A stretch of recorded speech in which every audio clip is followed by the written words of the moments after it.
Your budgie may be communicating with you dozens of times a day without using a single learned word. The hardest part is that many of those signals look completely ordinary until you know what to watch for.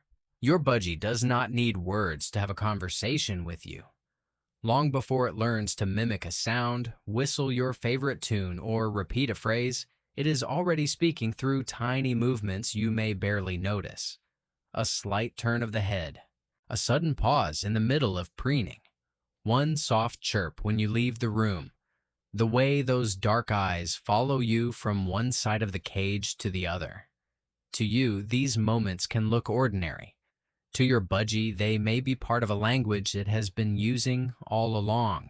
One of the easiest signals to miss happens when your budgie suddenly becomes very still and watches you. You might assume it is simply resting. But watch what happens next. Does it tilt its head when you speak? Does one eye remain fixed on you? Does its body relax after hearing your voice? Budgies are intensely observant animals. They constantly collect information about movement, sound, routine, and safety. When your bird watches you closely, it may not be ignoring you at all. It may be trying to understand what you are about to do. And that matters, because your budgie lives in a world where small changes can mean everything. In the wild, noticing movement quickly can help a flock recognize danger. Inside your home, that same awareness has not disappeared. Your footsteps in the hallway, the sound of a door opening, the bowl you pick up before feeding, even the rhythm of your voice can become meaningful signals. Over time, your bird begins connecting those signals with outcomes. You may think you are teaching your budgie, but every day your budgie is also studying you. Then there is the contact call. You walk into another room and suddenly you hear it. One sharp chirp, then another. Sometimes it becomes louder when you do not answer. Many owners assume the bird is simply being noisy or demanding attention, but flocking birds often use calls to keep track of one another when they cannot see each other. Your budgie may not be asking you to return immediately. It may simply be asking a more basic question. Where are you? And when you answer with your voice, something interesting often happens. The calling may soften. That small exchange can reveal something important about your relationship. Your budgie may have begun including you in its social world. Not because it thinks you are literally another budgie, but because you have become predictable, familiar, and emotionally relevant. Your presence means something. Your absence means something too. That is why some birds seem perfectly content while you are nearby, then become suddenly vocal when you disappear behind a doorway. What sounds like noise to you may be your bird checking whether its social environment is still intact. Another signal appears when your budgie stretches one wing and one leg while you are nearby, begins preening, or settles onto one foot. These behaviors can occur for many normal reasons, but in the right context, they can also tell you something about comfort. A bird that feels threatened usually remains ready to react. A bird that begins grooming itself beside you is doing something that requires attention to shift away from constant vigilance. It is a quiet moment, almost easy to overlook. Yet sometimes, trust does not look dramatic. Sometimes trust looks like a bird deciding it does not need to watch every movement you make. The opposite is just as important. Imagine reaching toward your budgie and seeing its body become narrow. Feathers tighten. The bird leans away. Its eyes become intensely focused on your hand. Maybe it moves to the far side of the perch.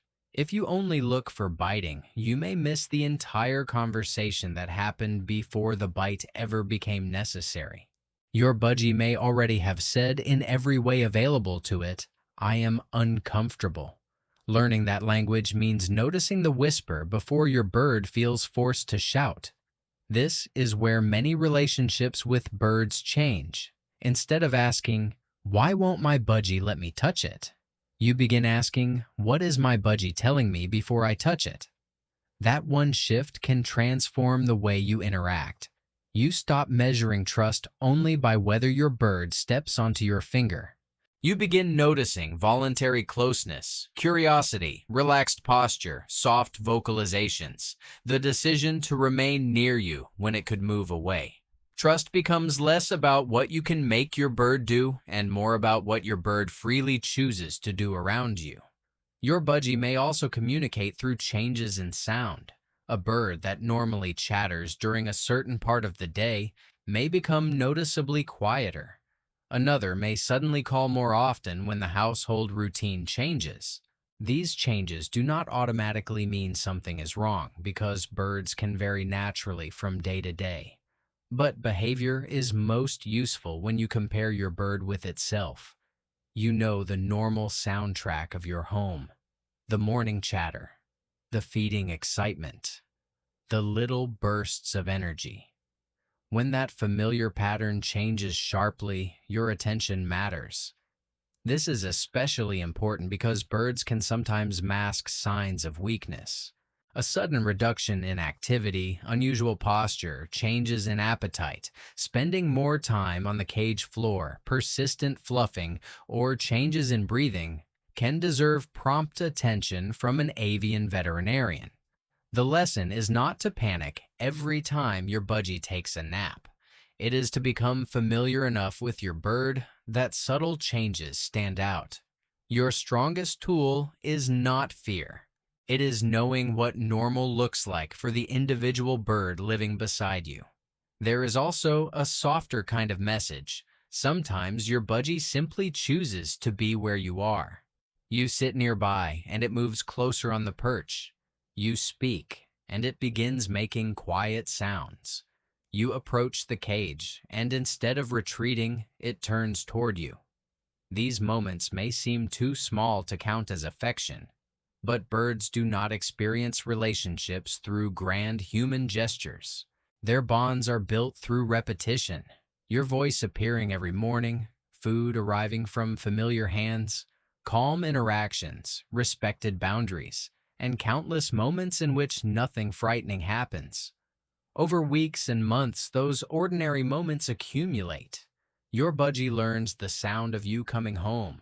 It learns which movements predict food, which voice means calm, and which routines belong to the person it sees every day. Perhaps this is the most surprising part of living with such a small animal. The bird in front of you is not simply reacting to isolated events, it is building a history with you. And history changes behavior. Familiarity can become expectation. Expectation can become security. Security can slowly become trust. So the next time your budgie chirps when you disappear, watches you from across the room, relaxes while you sit nearby, or quietly moves away from your hand, resist the urge to dismiss it as random behavior. Pause for a moment. Look at the posture. Listen to the sound. Notice what happened immediately before it. Your bird may be telling you whether it feels curious, uncertain, comfortable, excited, or ready for space. The message is rarely contained in one gesture. It appears in the pattern. And once you begin seeing those patterns, something changes. The cage no longer contains a tiny creature performing mysterious habits. It contains an individual constantly responding to the world you share. Your budgie has been communicating from the beginning. The real question is whether you have learned how to listen. Because sometimes the strongest sign of connection is not a word your bird learns to say. It is the moment you finally understand what it was telling you without words at all.